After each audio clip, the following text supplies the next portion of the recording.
Students, welcome to Mallika's literature classes. I just hope कि आप लोगों ने थ्री चैप्टर्स जो मैंने कंप्लीट किए हैं वो आप लोगों ने पढ़े होंगे, रीड किया होगा, क्वेश्चन आंसर्स कंप्लीट होंगे। नहीं होंगे तो इट्स ओके बेटा, मैं वेट करूँगी आपके आंसर्स का, जो आप मुझे कमेंट बॉक्स में अगर राइट करके लिख के देंगे सो मैं आपकी हेल्प कर पाऊँगी। मे बी आप पहले से ही उसमें प्रो हों तो आपको ये करने की ज़रूरत नहीं है, but I really want to read आपका परसेप्शन क्या है उस स्टोरी को लेकर, आप किस तरह से थीम को मोल्ड करते हो अपने अकॉर्डिंग, मैं ज़रूर जानना चाहूँगी। सो सारे क्वेश्चंस के आंसर्स नहीं, बट अगर कोई इम्पॉर्टेंट क्वेश्चन है जो आपको ऐसा लगता है कि टफ़ है एंड आपने उसका आंसर लिखा है, so please comment me on my comment box and definitely मैं आपको रिप्लाई बैक करूँगी।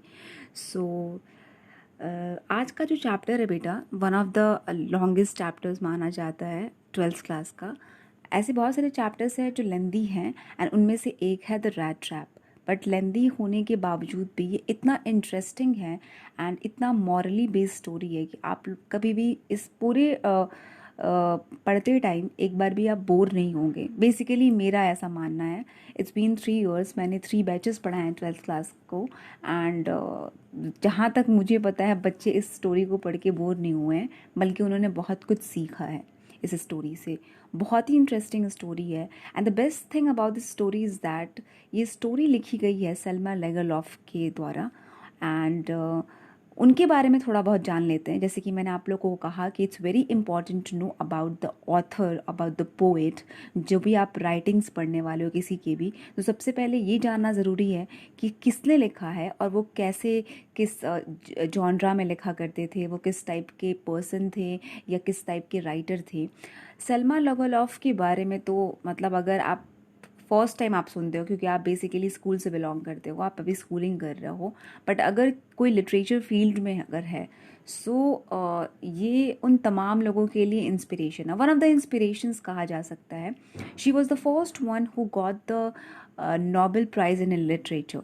पहली वुमेन थी जिनको नोबेल प्राइज़ मिला था इन लिटरेचर में। नोबेल प्राइज़ वो इंटरनेशनल प्राइज़ होता है, one of the most important prize, जो कि 6 फील्ड्स में मिलता है। उन तमाम जो 6 फील्ड्स स्पेसिफाई किए गए हैं उसमें अगर कोई महारत हासिल करता है, ब्रिलियंट जॉब करता है, तो उसको नोबेल प्राइज़ से अवार्ड किया जाता है। उनमें से बहुत सारे ऐसे फील्ड्स हैं जो कि आपने पढ़ा होगा, नहीं पढ़ा तो बता देती हूँ बेटा, कुछ जो मुझे याद है बता देती हूँ। तो first one I think chemistry में, अगर जो 6 फील्ड्स हैं जिसमें नोबेल प्राइज़ मिलता है, केमिस्ट्री है, फिज़िक्स है, पीस है, लिटरेचर है and physiology and medicine.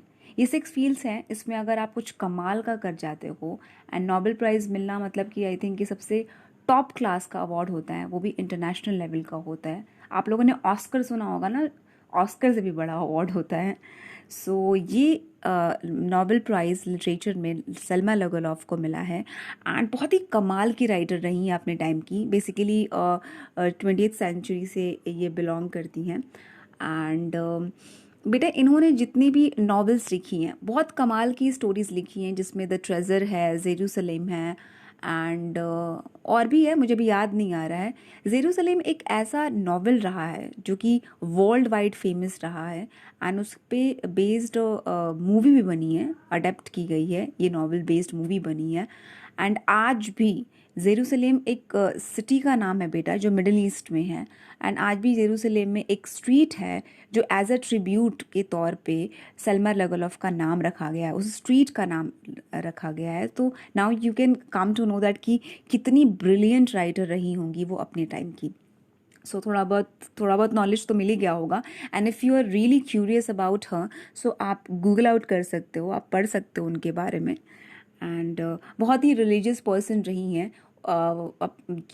She was a teacher and side by side वो राइटिंग्स भी किया करती थी and her father was against of her writing.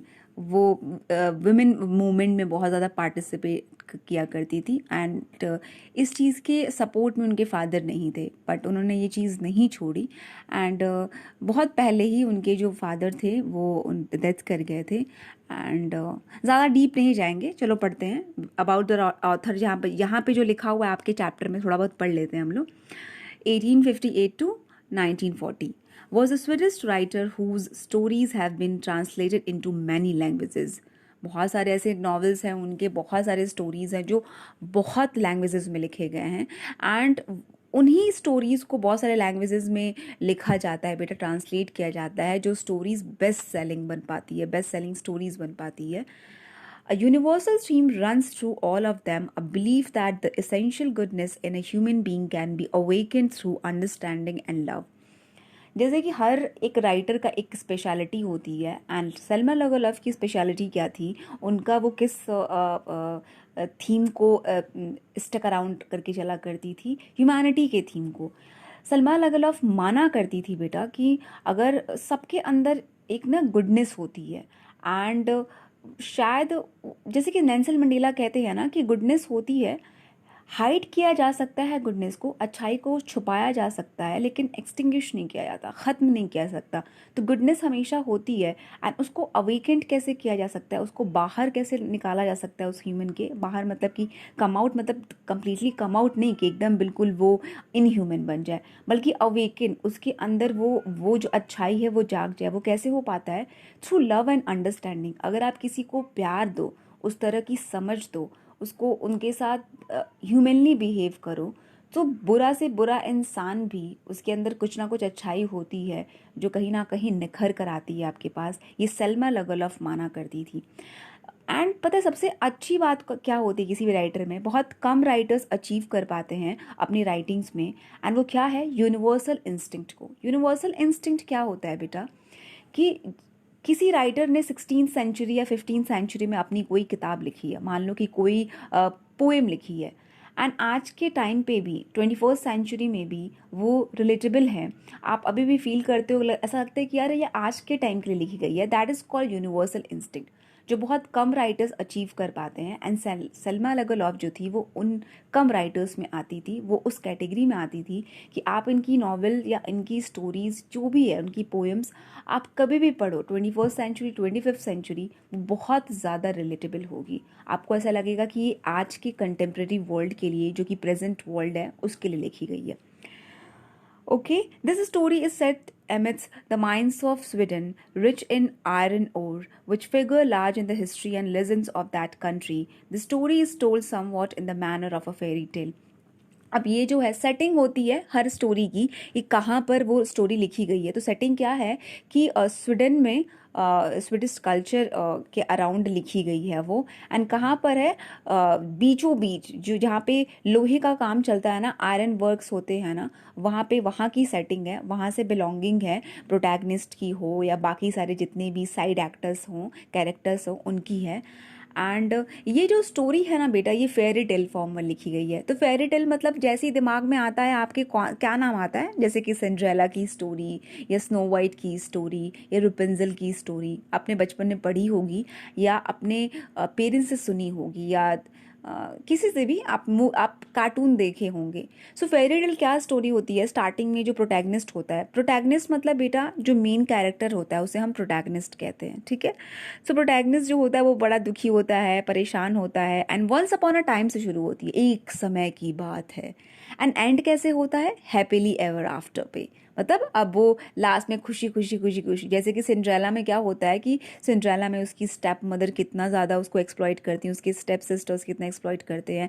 फिर वो जाती है, उसको उसको फेरी मिलती है, उसको फिर सैंडल्स तैयार करती है, फिर वो प्रिंस से मिलती है, फिर वो 12 बजते हैं तो वो दौड़ के आती है, उसकी सैंडल छूट जाती है, एंड एट लास्ट कैसे उसकी सैंडल जो है पता चल जाती है कि सिंड्रेला की ही है. एंड फिर दोनों ही शादी हो जाती, प्रिंस एंड सिंड्रेला की. एंड जो सिंड्रेला है फिर खुश खुश खुश खुश रहने लगती है. So fairy tale once upon a time से शुरू होती है एंड हैप्पीली एवर आफ्टर पे ख़त्म होती है. तो देखते हैं इस स्टोरी में जो प्रोटैगनिस्ट हैं वो कितने दुखी हैं, एंड क्या इनकी स्टोरी हैप्पीली एवर आफ्टर पे ख़त्म होती है. So let's start without wasting time. ये चैप्टर बहुत सारे बच्चों को ऐसा लगता है कि मुझे बच्चे बोलते हैं बेसिकली कि मैम बहुत टफ टफ वर्ड्स हैं. सो आप बहुत डीप में मत जाना, क्योंकि आयरन वर्क की बात की गई है, लोहे के मील्स की बात की गई है, तो ऐसे बहुत सारे वोकैब्स यूज़ हुए होंगे जो आपको समझने में डिफ़िकल्ट होगा. सो अगर यहाँ पे कोई पिक्चर तो है नहीं, तो आप जो भी वर्ड्स बेटा आपको ऐसा लगता है मैं मीनिंग बताऊंगी बट आपको फिर भी अगर क्लियर नहीं होगा, सो जस्ट गूगल आउट. आप गूगल पे देख सकते हो कि किसको फौज कहा जाता है, किसको ओड कहा जाता है, है, आयरन मील्स कैसी होती हैं, वहाँ पे कैसा वर्क होता है। सो अगर आप क्यूरियस हो जानने में तो आप गूगल पे देख सकते हो। So let's start. Once upon a time, let's see, मैंने कहा था ना एक समय की बात है। There was a man who went around selling small rat traps of wire. He made them himself at odd moments from the material he got by begging in the stores or at the big farms. अब एक समय की बात है, अब protagonist कौन है? एक रैट ट्रैपर है। आप लोगों को पता है ना, आप लोगों के घरों में जो रैट ट्रैप करने के लिए क्या बोलते हैं, चूहेदानी बोलते हैं उसे। हम क्या करते हैं, उस चूहेदानी में कोई भी रोटी लगा देते हैं सो दैट कि रोटी को देखकर चूहा आए और जैसे ही वो टच करे वो अंदर कैद हो जाए उसमें। तो इस तरह के रैट ट्रैप्स जो है वो बेचा करता था रैट ट्रैपर। और कैसे वो, कहाँ से वो मटेरियल लेकर, एक तो वो कभी भी बनाता था क्योंकि उसके पास दूसरा काम नहीं होता था, तो वो रैट ट्रैप्स बनाया करता था। एंड कहाँ से मटेरियल मिलता था, कभी वो भीख मांग के लेकर आता था, तो कभी कोई बाहर के फार्म्स में गिरा पड़ा मिलता था, तो उन्हीं सारी चीज़ों से वो वायर इकट्ठा करके वो रैट ट्रैप्स बनाया करता था। But even so the business was not specially profitable, so he had to resort to both begging and petty thievery to keep body and soul together. अब यहाँ पर क्या है कि रैट ट्रैप्स बेचने के बावजूद भी घूम घूम के वो बेचा करता था, उसकी ज़रूरतें पूरी नहीं हो पाती थी। यहाँ पे ज़रूरत मतलब वो नहीं कि मतलब हमारी ज़रूरतें मतलब क्या, हमारी ज़रूरतें मतलब कि हमारे पास कार हो यार, बंगला हो, हम ये सोचते हैं। बट एक गरीब जो होता है बेटा, उसकी ज़रूरतें मतलब खाना होता है, जो कि खाना हम फॉर ग्रांटेड लेते हैं। अरे यार खाना तो सबको मिलता है, it's not a big deal. हम कितना इनग्रैटिट्यूड शो करते हैं ना अपने पेरेंट्स के टूवर्ड्स या गॉड के टूवर्ड्स, हम थैंकफुलनेस शो नहीं करते। कभी ऐसा हुआ है बच्चा कि सुबह उठ के बोला हो थैंक गॉड मेरे पास हाथ पैर है यार, थैंक। अब किचन में आप जाते हो, आपको मम्मी ब्रेकफास्ट देती हैं, तो आप खाने से पहले ये सोचते हो थैंक गॉड यार मुझे खाना मिल रहा है। ऐसे तमाम लाखों करोड़ों लोग होंगे जो खाने बिना मर जाते हैं। कभी थैंकफुलनेस शो की है? नहीं की है। So let's start from today. Start करो आज से, क्योंकि it's very important to show gratitude towards your parents, towards God, because you are very lucky. जो आप अपनी लाइफ जी रहे हो, उस लाइफ का सपना कोई और देख रहा है, वो ड्रीम है।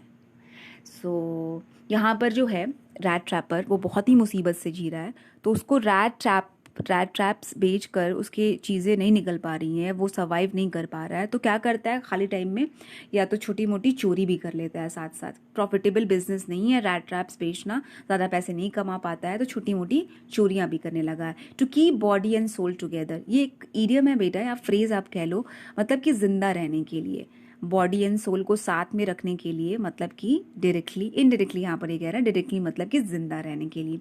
Even so his clothes were in rags, his cheeks were sunken and hunger gleamed in his eyes. And उसको देखकर क्या लगेगा, एक तो रैग्स है मतलब फटे पुराने कपड़े उसने पहने हैं, हर तरह से फटे हुए हैं। sunken जो उसके गाल है एकदम बिल्कुल अंदर की तरफ धंसे हुए हैं, जिससे पता चल रहा है कि वो कितना पतला है, बहुत ज़्यादा पतला है खाने की कमी से। और उसके आंखों में ना वो एक भूख नज़र आ रही है, खाने की भूख, मतलब उसने भर पेट खाना भी नहीं खाया है, वो सारी चीज़ें। तो आप इमेजिन करो, इट्स ऑल अबाउट इमेजिनेशन। आप विजुअलाइज करने की कोशिश करो, तभी आप स्टोरी से कनेक्टेड फील करोगे। No one can imagine how sad and monotonous life can appear to such a vagabond. अब कोई इमेजिन भी नहीं कर सकता कि कैसी उसकी लाइफ होगी। वैगाबॉन्ड मतलब कि बेटा उनके घर बार नहीं होते हैं, वो बस चलते फिरते रहते हैं, भटकते रहते हैं आवारों की तरह। एंड मोनोटोनस लाइफ मतलब कि बड़ी डल सी लाइफ, एक ही चीज़ बार बारी हो रही है, कुछ एक्साइटिंग नहीं हो रहा है। वैसे ही सुबह उठता है और कहीं पे भी पड़ जाता है, तलाश करता है सोने का, और वहाँ पे सोकर जब उठता है तो फिर दिन भर वो चलता रहता है। तो बहुत ही डल सी लाइफ है, कुछ एक्साइटमेंट नहीं है। एंड बहुत मुश्किल होगा ये बता पाना कि वो कितना अपसेट होगा अपनी लाइफ में। And left to his own meditation, वो अपने ही, क्योंकि उसके पास कोई है नहीं बात करने के लिए, वो बहुत ही लोनली है, तो अपने ही ख्यालों में डूबा रहता है। But one day this man had fallen into a line of thought. एक दिन उसको अचानक से ना एक थॉट आता है, वो बड़ा ही इंटरटेनिंग थॉट होता है, बड़ा ही मज़ेदार थॉट होता है, और उसको सोच सोच के बड़ा ही वो खुश होता है। वो थॉट क्या होता है, ये जो लाइन आने वाली है, आगे की जो लाइन्स होंगी बेटा, ये इंपॉर्टेंट है, क्योंकि फर्स्ट टाइम जो है रैट ट्रैप्स के बारे में बात कर रहा है।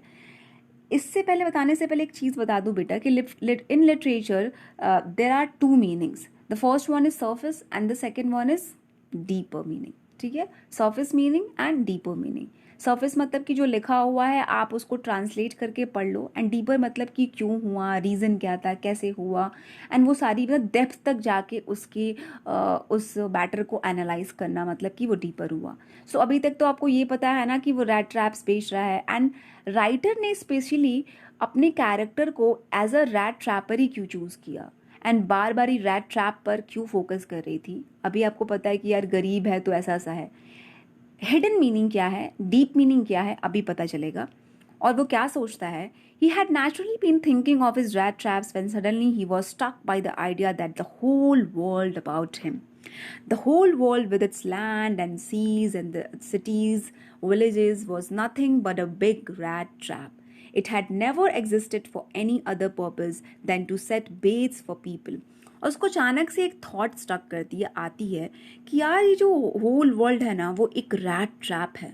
ये जो चीज़ें दिख रही है ना, ज़मीन, घर, गाड़ी, विलेजेस, मतलब वॉट एवर जो भी वर्ल्ड में आता है, जो भी रिचेस हैं, लग्जरीज हैं, प्लेजर है, एंजॉयमेंट है, ये सारी चीज़ें जो है ना वो एक एक ट्रैप है, वो एक ट्रैप है।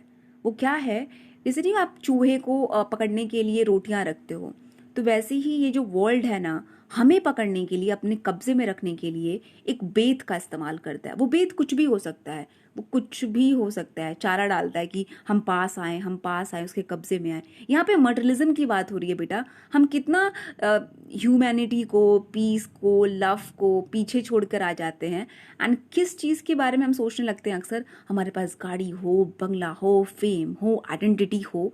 इस चीज़ में हम भागती दौड़ती ज़िंदगी में ये चीज़ भूल जाते हैं कि एक चीज़ जो है वो पीछे छूट रही है। अब वो कोई भी चीज़ हो सकती है, हमारे पेरेंट्स हो सकते हैं, लव हो सकती है, फ्रेंडशिप हो सकती है। जैसे कि आजकल के जनरेशन में जो बड़ा ही हाईटेक जनरेशन है, जहाँ पे मैं कहीं पे भी जाती हूँ तो ऑल द टाइम बच्चे मोबाइल्स यूज़ करते रहते हैं, एंड बड़े ही प्राउडली कहते हैं कि हमारे पास तो 500 फेसबुक फ्रेंड्स हैं, या इंस्टा पे हमारे 1000 and 2000 फॉलोअर्स हैं, एंड फैमिली से कोई कनेक्शन नहीं है। आपके पेरेंट्स वहाँ बैठे हुए हैं and you are using your mobile phones. So आप कितने डिसकनेक्टेड हो जा रहे हो, क्योंकि एक्चुअली में मोस्ट इंपॉर्टेंट रिलेशनशिप जो है वो क्या होती है, आपकी फैमिली की होती है, एंड फैमिली को इग्नोर करके आप एक वर्चुअल वर्ल्ड क्रिएट करते हो और उस वर्चुअल वर्ल्ड में खुश रहते हो। तो ये एक बेत है, आपको अट्रैक्ट कर रहा है, एंड उस टाइम पे तो पता नहीं चलेगा, लेकिन कुछ टाइम होते होते ग्रेजुअली आपको एहसास होगा कि एक्चुअली में आपने क्या लूज़ कर दिया। एंड जब तक रियलाइज़ होगा तब तक बहुत देर हो चुकी होगी, क्योंकि आप कहाँ पे होंगे, उस ट्रैप के अंदर होंगे, सब कुछ एंड हो चुका होगा। एंड ये चीज़ जो रैट ट्रैप है वो सोच रहा है कि ये सारी चीज़ें ट्रैप है, एक बेत के तौर पे रखी गई है हमें पकड़ने के लिए।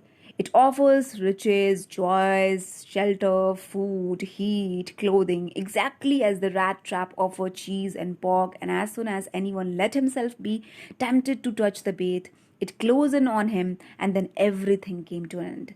And यहाँ पे क्या कह रहे हैं कि कुछ भी, आप जो भी चीज़ें आपको enjoyment दे रही है, चाहे वो कुछ भी हो, फूड हो, शेल्टर हो, whatever comes to your mind, जो आपको लगता है कि मटेरियलिस्टिक है, ये सारी चीज़ें जो होती हैं आपको बहुत ही टेम्प्ट करती हैं, हाँ, बहुत ही ज़्यादा पास बुलाती हैं, लालच देती हैं।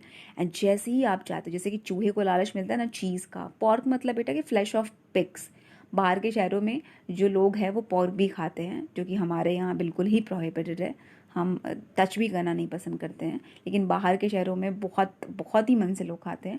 सो चूहे को पकड़ने के लिए या तो चीज़ का कोई टुकड़ा होता है या पॉक का टुकड़ा डाल दिया जाता है, वैसे ही इंसानों को पकड़ने के लिए ये अलग अलग तरह के बेट्स हैं। वो रिचेस हो सकते हैं, ज्वेलरीज हो सकती हैं, वेल्थ हो सकता है, मोबाइल फ़ोन हो सकता है, कार हो सकता है, whatever comes to your mind. And एक बारी अगर आ जाते हैं हम उसके अंदर, so everything will come to an end. हम बहुत बड़ी चीज़ लूज़ कर जाते हैं। आप नहीं देखते हो कि मटेरियलिज्म के चक्कर में, एक नहीं भौतिकता के चक्कर में आप सामान, हर चीज़ तो सामान के बारे में ही है यार। हमें सब कुछ चाहिए सो दैट कि हम शो ऑफ कर सके लोगों को, सो दैट कि हम शो ऑफ कर सकें। नॉर्मली अगर हम एक कपड़ा खरीदते हैं, एक अच्छा कपड़ा हमें 500 का भी मिल जाएगा, लेकिन हमें चाहिए एक टैग लगा हुआ कपड़ा, जो कि वर्ल्ड उसे ब्रांड के नाम से जानता है। एंड आज हम फुल ऑफ ब्रांड घूमते रहते हैं, हम सबको दिखाते हैं गुची का बैग लिया है, वर्साचे का है, तो वट एवर कम, जो भी ब्रांड जो भी होगा, एंड आप लोगों को दिखाने के लिए इम्प्रेस करते हो, बट अंदर से आप सेटिस्फाइड नहीं होते हैं. What really matters at the end of your day is how content you are in your life. आप कितने सुकून से हो अपनी लाइफ में. और क्या कपड़ा या पैसे या गाड़ी बंगला ये सुकून देता है? नहीं.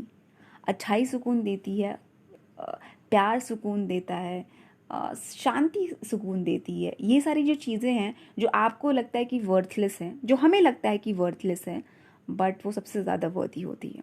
सो इस तरीके से जो रैट ट्रैपर है वो वैगाबॉन्ड है, गरीब है, लेकिन बहुत ही इंटरेस्टिंग थॉट उसके मन. And that is the reality of life. The protagonist वो प्रोटैगनिस्ट नहीं बोल रहा, ये माउथ स्पीकर है. किसका माउथ स्पीकर है? सेल्मा लेगलॉफ का. ये थॉट्स किसके हैं? सेल्मा लेगलॉफ के हैं. सो यहाँ पे जो रैट ट्रैपर है वो बात कर रहा है एक्चुअली वर्ल्ड की, एंड किस तरीके से वो ये वर्ल्ड ट्रैप करने की कोशिश कर रहा है ऑल द ह्यूमन बींग्स को.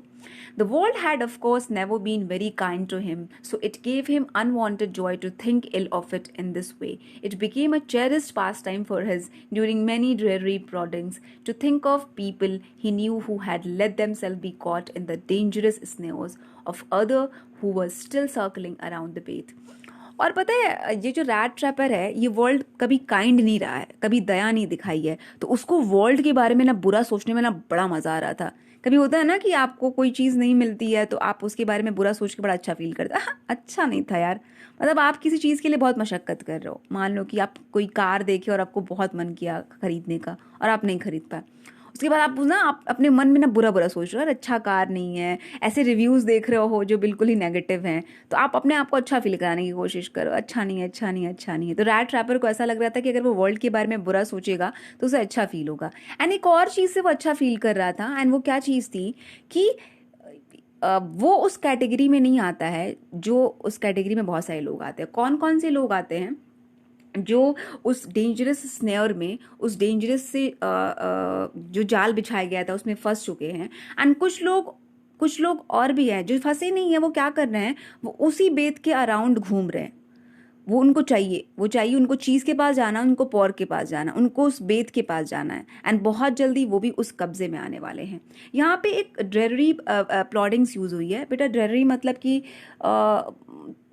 बहुत ही उदासी वाली चीज़ कोई ठीक है. एंड प्लॉडिंग्स मतलब होता है कि भारी भारी कदमों से. आप कभी कभी देखते हो ना किसी गरीब इंसान को या किसी बूढ़े इंसान को बड़े ही भारी कदमों से चलते हुए, एकदम चुपचाप सर झुकाकर धीरे धीरे अपनी चाल चल रहा है. सो उस तरीके से जो वैगाबॉन्ड है, जो रैट ट्रैपर है, वो चल रहा है. एंड वो इस चीज़ को सोच के उसे अच्छा लग रहा है कि थैंक गॉड मैं उस रैट ट्रैप में नहीं फंसा जिसमें मोस्ट ऑफ द पीपल फंस चुके हैं, और जो नहीं फंसे हैं वो फंसने वाले हैं क्योंकि उस बेत के अराउंड ही घूम रहे हैं. One dark evening, as he was trudging along the road, he caught sight of a little grey cottage by the roadside. और ट्रजिंग मतलब भी चलना ही होता है धीरे धीरे कदमों से. तो वो जब चल रहा था उस रोड पे तो अचानक से उसको डार्क नाइट में एक कॉटेज दिखता है. एंड रोड के साइड में, जस्ट वेट अ मिनट बेटा.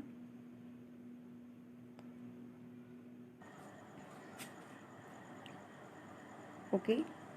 सो एक रात जब वो जाता है, चलते चलते चलते उसको रात में एक कॉटेज मिलता है रोड साइड के, रोड के बगल में. एंड वो जाता है उस कॉटेज के पास और उस डोर पे नॉक करता है, ठीक है, शेल्टर के लिए. क्योंकि वैगाबॉन्ड है बेटा, उसका कोई घर नहीं है, वो होमलेस है, ठीक है. वो ऐसे ऐसे घूमता रहता है, कहीं पे भी जाता है, कहीं पे उसे जगह मिल जाती है वो कहीं पे भी सो जाता है जाकर.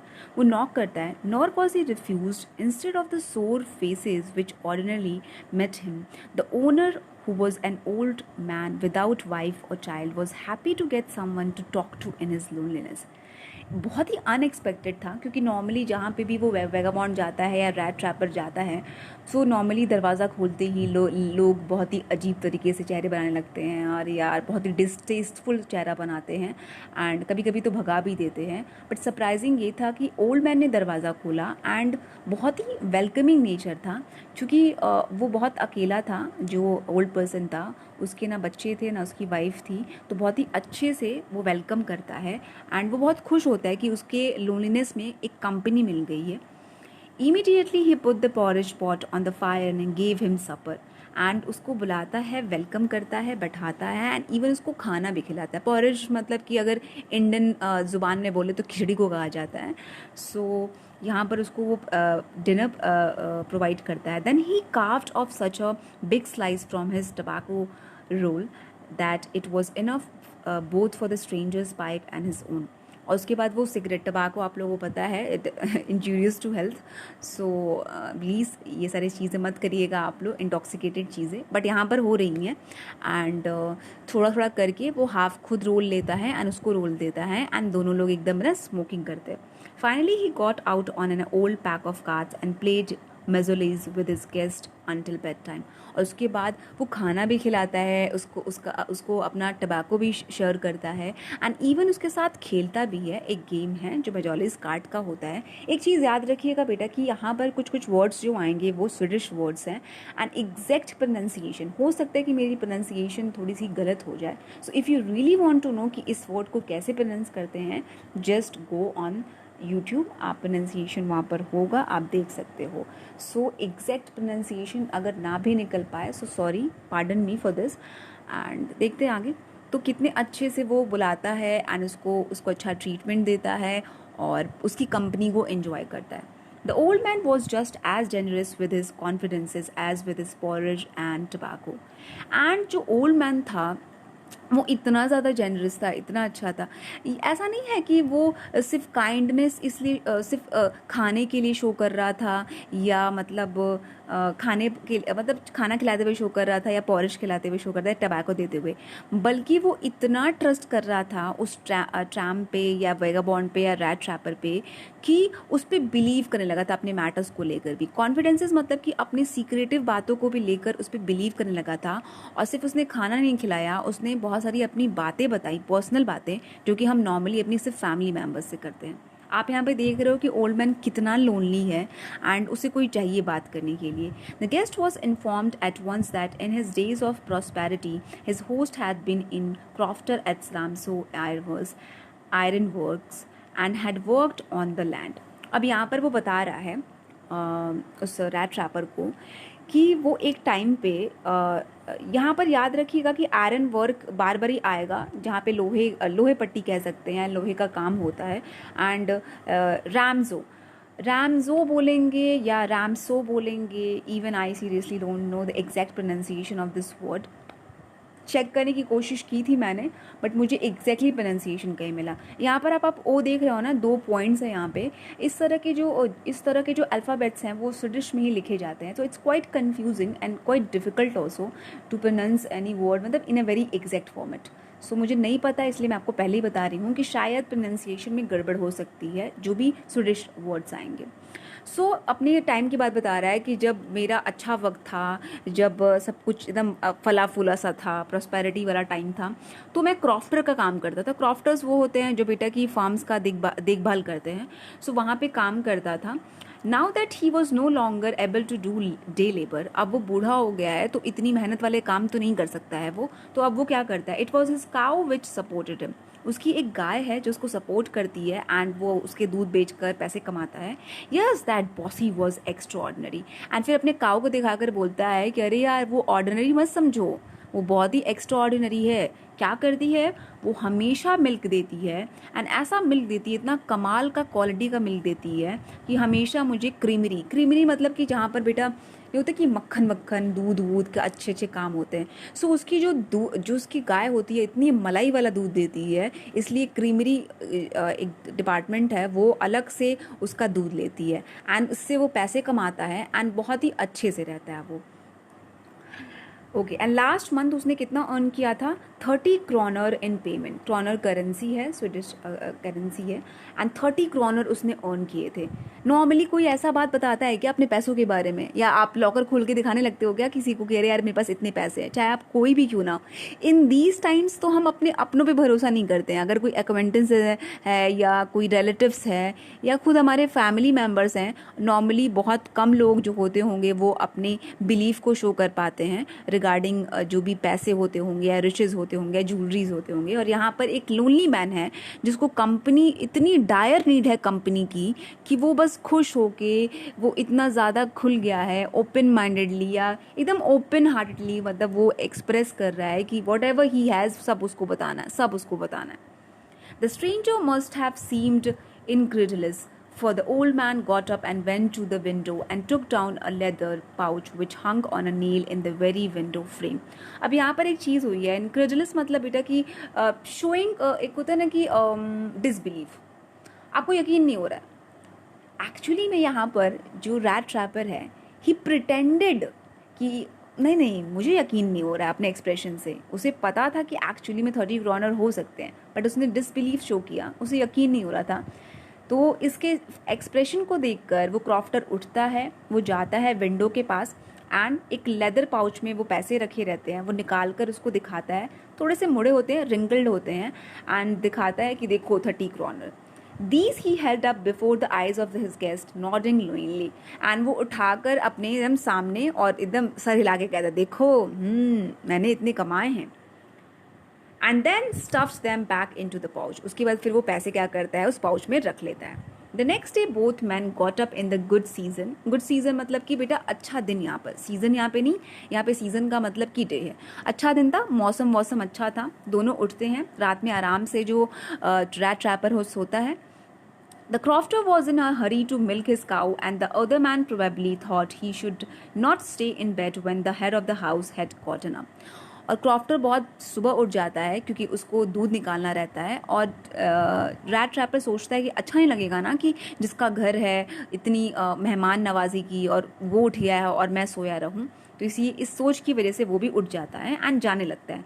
They left the cottage at the same time. दोनों ही साथ में कॉटेज को लेफ्ट करते हैं. वो लॉक वॉक करता है. The crofter lock the door and put the key in his pocket. The man with the rat trap said goodbye and thank you, and thereupon each went his own way.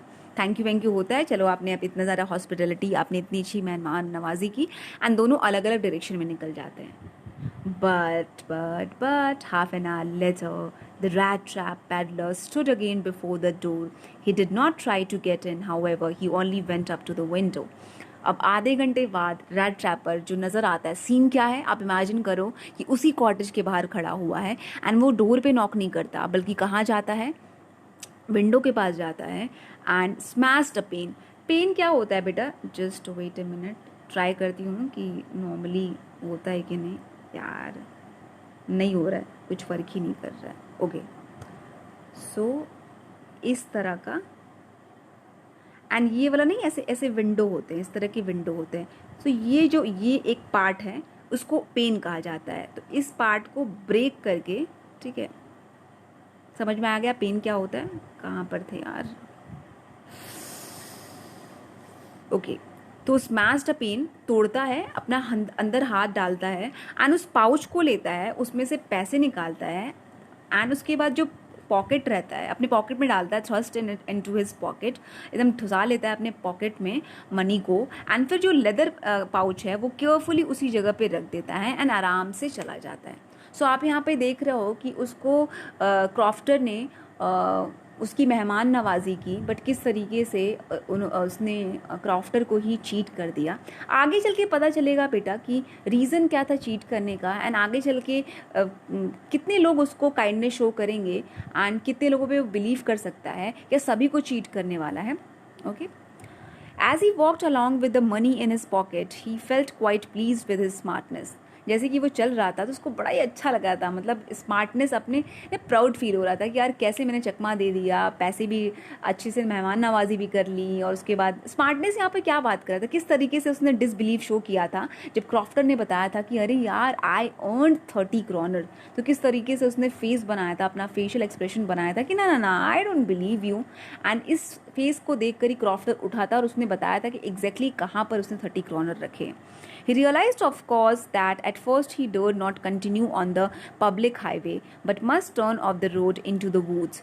During the first, अब क्या हुआ कि road पे चलते चलते उसको एहसास हुआ कि अरे यार चोरी वोरी के बारे में पता किसी को चल गया तो सबसे पहले लोग रोड को ही तलाश करेंगे. सो उस चिंता में वो क्या करता है, वो जंगलों का रास्ता पकड़ता है, वो वूड्स की तरफ जाता है, फॉरेस्ट की तरफ जाता है कि पकड़ा ना जाए वो. और during the first hours this caused him no difficulty. दिन का टाइम था तो आराम से वो वुड्स में चला जाता, कोई डिफिकल्टी नहीं हो रही थी। Later in the day it became worse for it was a big and confusing forest which he had gotten into. लेकिन जैसे जैसे शाम हो रही थी, रात का समय हो रहा था, फॉरेस्ट इतना कन्फ्यूजिंग था कि उसे ऐसा लग रहा था कि मतलब उसको रास्ता ही नहीं मिल रहा है। ऐसा लग रहा था कि वो गोल गोल सिर्फ घूम रहा है। For it was a big sorry. He tried to be sure to walk in a definite direction, but the path twisted back and forth so strangely. वो दिमाग में रख रहा था कि यार ये पाथ है, इसी पे स्ट्रेटली चलना है एंड चेंज नहीं करना है। बट वो पाथ इतना ट्विस्टेड था, इधर कभी मुड़ रहा था, कभी उधर मुड़ रहा था, कि बाद में उसको रियलाइज होता है कि वो उसी जगह पर बार बार ही राउंड लगा रहा है, कहीं आगे बढ़ा ही नहीं है। He walked and walked without coming to an end of the wood, and finally he realized that he had only been walking around the same part of the forest.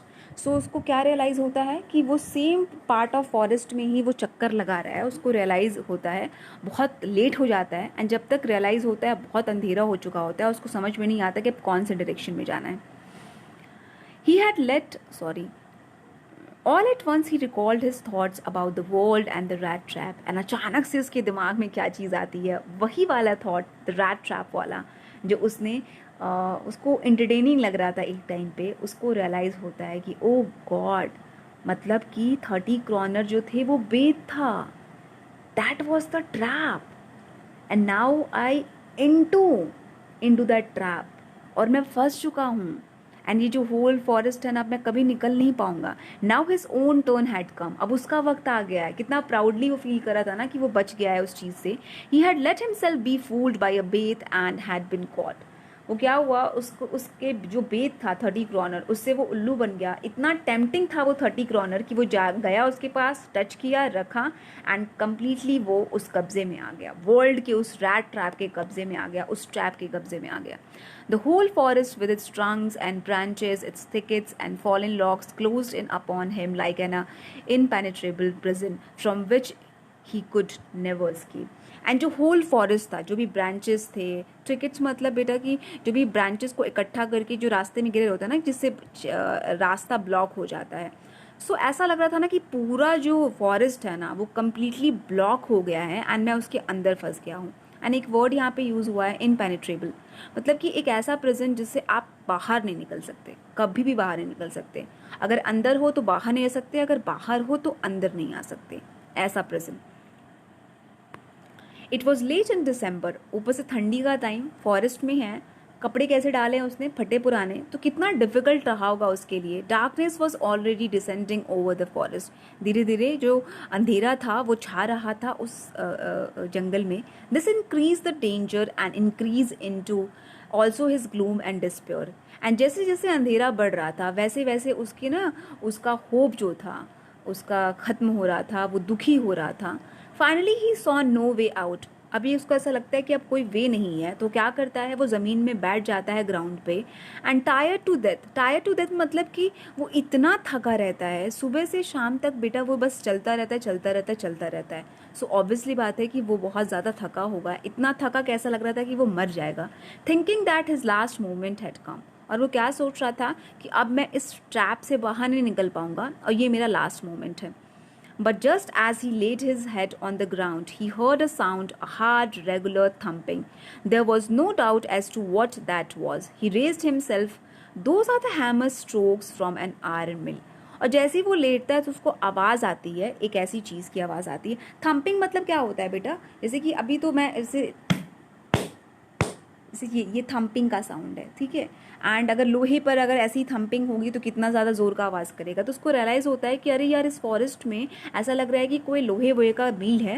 And वो थोड़ा सा उसके अंदर वो नहीं हिम्मत आ जाती है, एंड जितनी भी हिम्मत होती है, होता है ना कि he summoned all his strength and got up. Summoned मतलब कि इकट्ठा करना बेटा।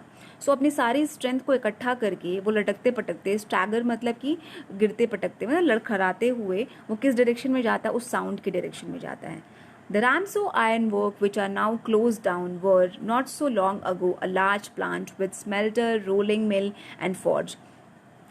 इस टाइम की अगर बात की जाए, जिस टाइम पे सेल्मा लगोलॉफ ने ये स्टोरी लिखी है, इस टाइम का नहीं बेटा, मतलब सलमा लेगलॉफ ने जिस टाइम पे स्टोरी लिखी है, मतलब 20th सेंचुरी की अगर बात की जाए, उस टाइम पे वो बोल रही हैं कि एक टाइम था जब रैमसो एक, पता है, एक टाउन है बेटा, ठीक है ना, एंड रैमसो का वो आयरन मिल्क है, आयरन वर्क है। सो जो लोहे वाला काम हो रहा है उस मिल का नाम रैमसो नहीं रहता है, बल्कि उस जगह का रैमसो नाम रहता है, इसीलिए रैमसो आयरन वर्क्स कहा जाता है।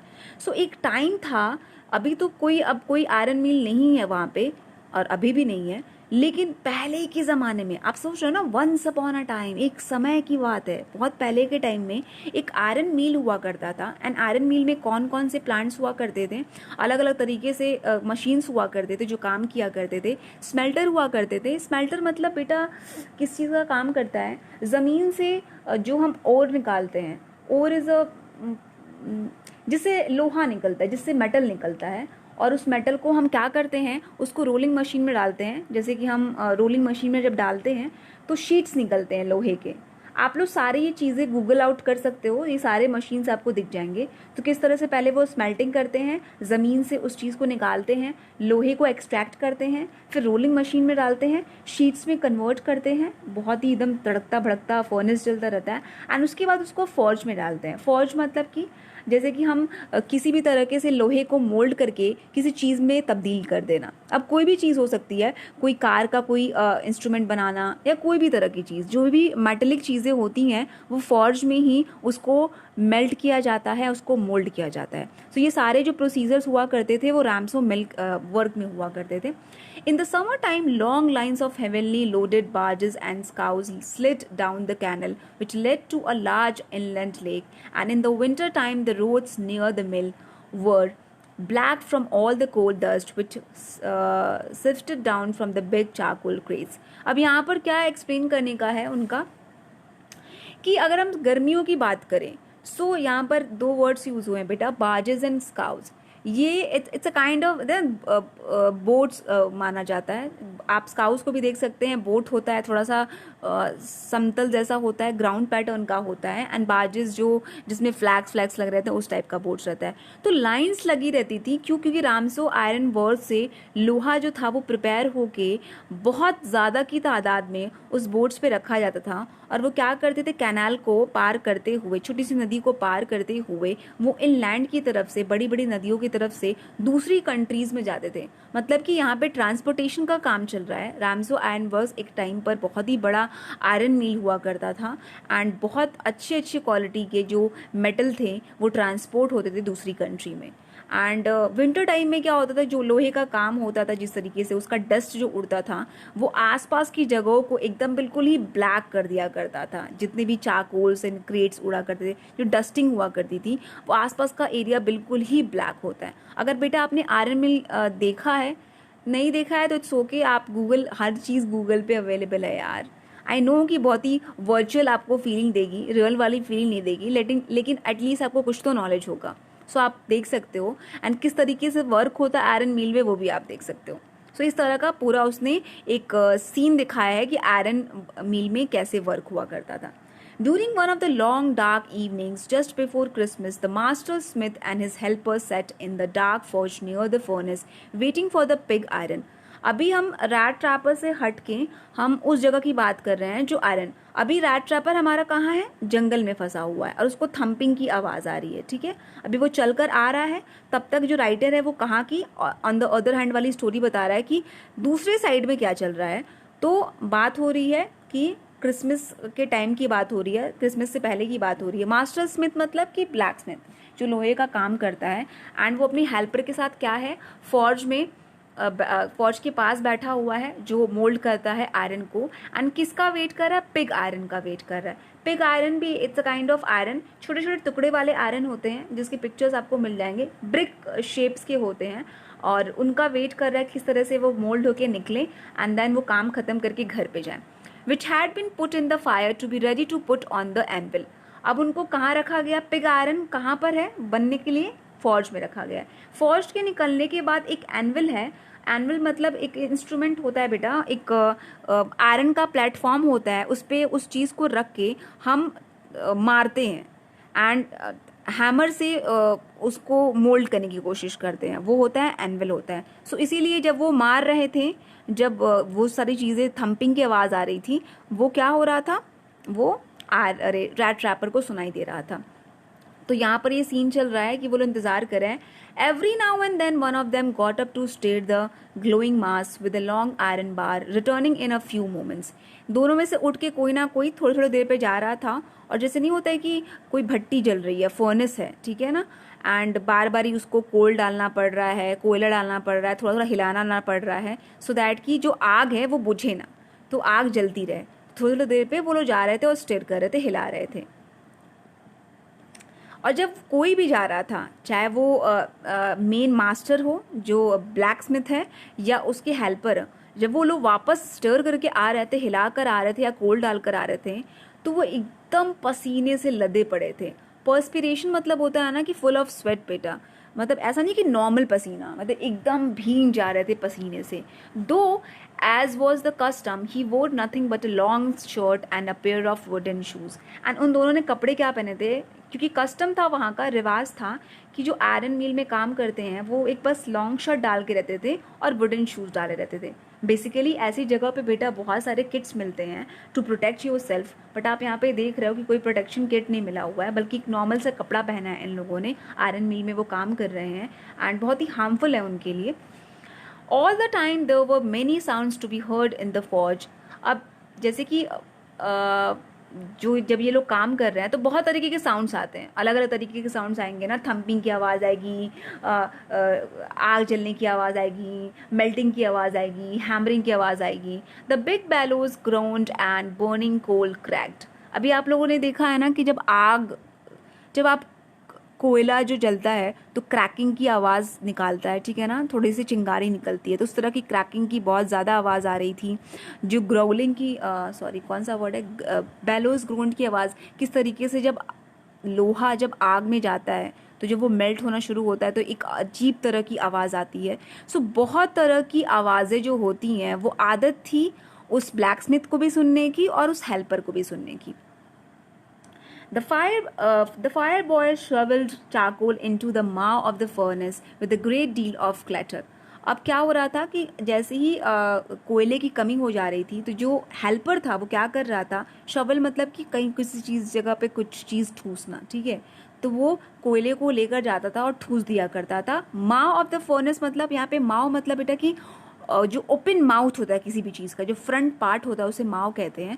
सो भट्टी का जो फ्रंट का पार्ट था उसमें जाकर वो कोयला डालता था सो दैट की जो आग वो है वो बुझे ना। और बड़ी ही अजीब तरह की आवाज़ें आती थी, क्रैकिंग की आवाज़ें आती थी ये डालने के बाद, ठीक है। ओके वाज आई क्लैटरिंग की आवाज़ आती थी। Outside road the waterfall and the sharp north wind whipped the rain against the brick tiled roof.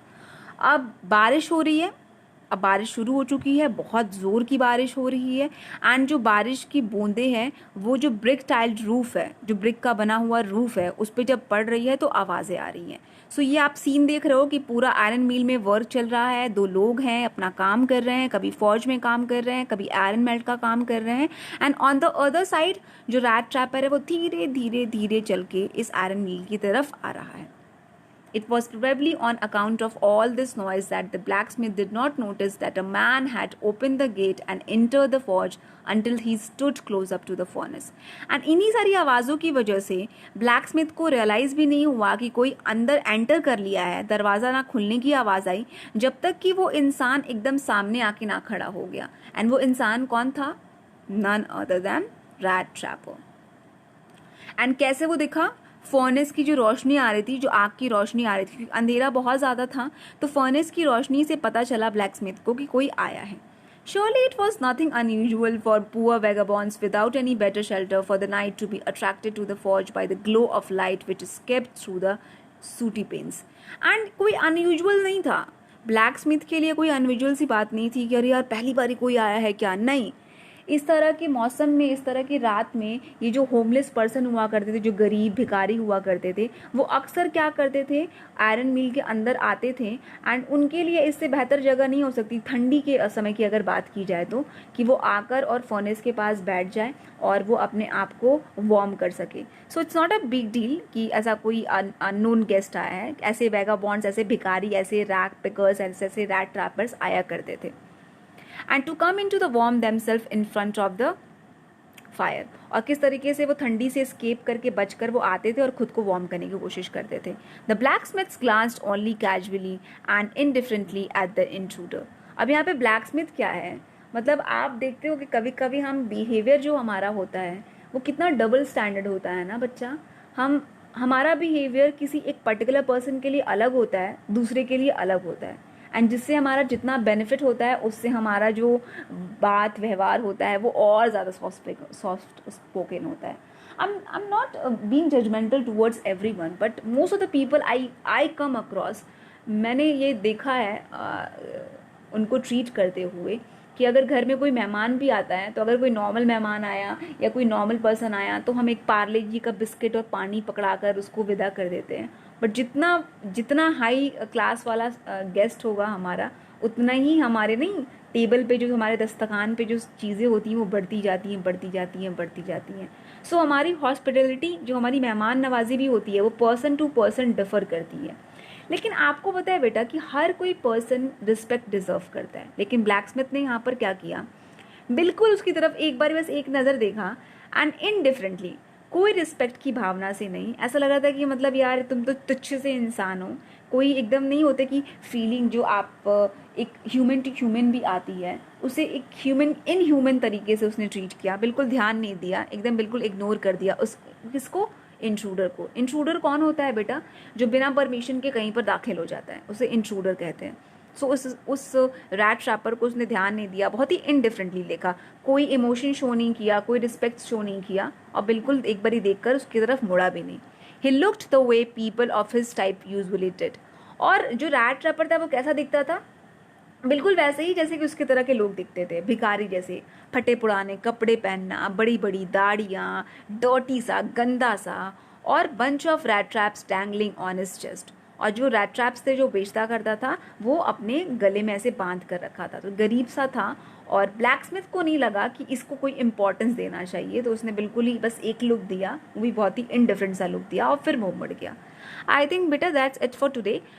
Remaining chapter हम कवर करेंगे दूसरे पार्ट में, थोड़ा सा लेंदी है, डोंट वरी।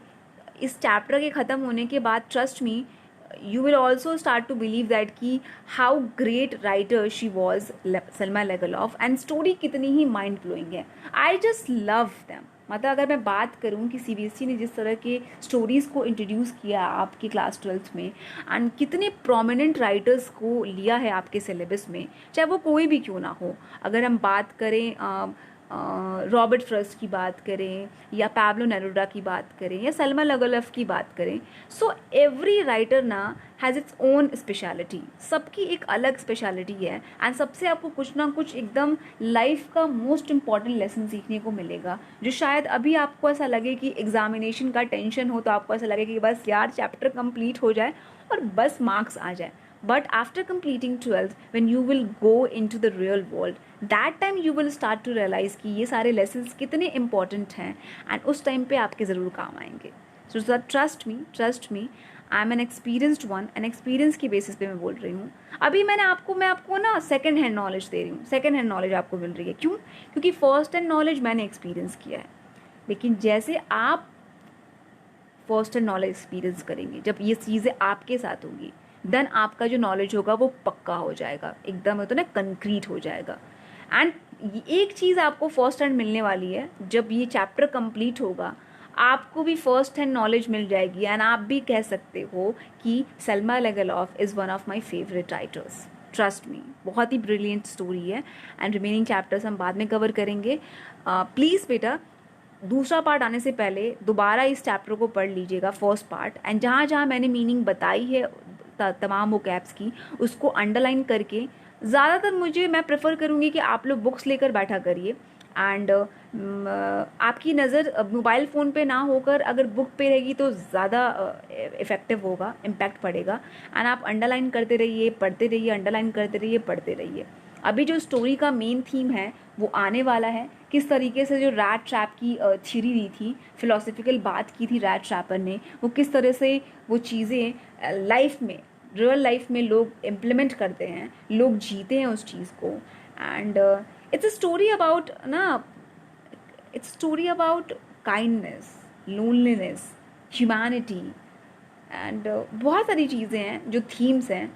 एक मोस्ट इम्पॉर्टेंट थीम है, एंड बहुत सारे सब थीम्स हैं, एंड सब चीज़ों के बारे में हम डिस्कस करेंगे नेक्स्ट पार्ट में। Till then just take care of yourself, don't go outside of your home, क्योंकि आप लोग बहुत बाहर निकल रहे हो। जब भी देखो बाहर जाओ काम के लिए, तो मैं देखती हूँ कि ऐसे ही आप लोग बाइक लेकर निकले रहते हो। आई नो मैं बेसिकली आप लोगों की बात नहीं कर रही हूँ, बट आप लोग के एज के बच्चे जो हैं वो मस्ती कर रहे हैं, बाइक से बाहर निकल रहे हैं, एंजॉय कर रहे हैं इस पीरियड ऑफ टाइम को। बट ट्रस्ट मी बेटा, just don't take risk with your health. आप इस तरह से मत करिए, बहुत ही वल्नरेबल कंडीशन है। एंड जो भी मैं आपको लेसन्स पढ़ाती हूँ, जो भी चीज़ें आप सीखते हो अच्छी चीज़ें, प्लीज़ वो अपनी लाइफ में इम्प्लीमेंट करो।